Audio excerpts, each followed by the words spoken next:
হাই বন্ধুসকল, আজি অলপ ভিউজটো বেছিকৈ দিবা আৰু এই নাস্তিকৰ কুটিডালত বা আডাল অলপ বেছিকৈ সোমাই দিবা।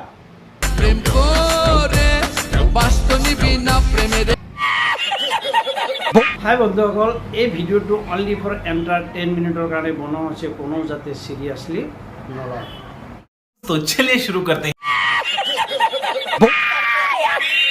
যে ইছলাম নামানে তেওঁক হত্যা কৰিব লাগে। ইছলাম ধৰ্ম নামানিলে হত্যা কৰা হ'ব বুলি তোক কোনে কৈছে? কাক হত্যা কৰিছে? ক'ত দেখিছ?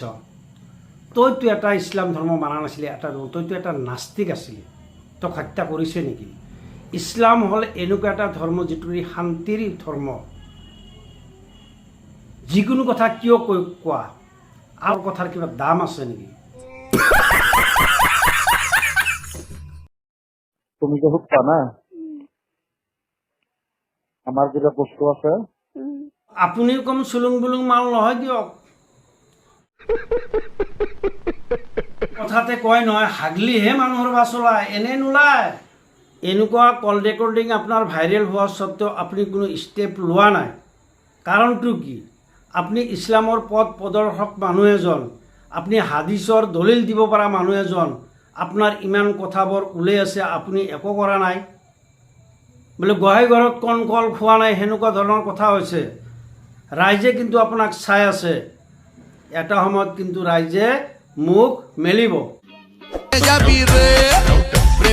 হৈছে এই মোল্লাবোৰ বহুতে জানিব বিচাৰে যে আপুনি মোল্লাবিলাকক ইমান বেয়া কিয় পায়। মোল্লা ফটোৱাটোক ৰাইজে বহুতো বা দিলে, মই এবাৰ দিলোঁ, এতিয়া দিয়া ক'তো জাগা নাই। মই ভাবিছোঁ গিডমিছ এডাল আনি ক'ৰবাত ফুটা কৰি লৈ পেলাই নতুনকৈ সোমাই দিম। ইছলামৰ ক'ত লিখা আছে যে ইছলামৰ মানুহক বদনাম কৰা? কোনটো হাদিছত লিখা আছে? আপুনি খালি জনাবৰ কথা বদনাম কৰি থাকে।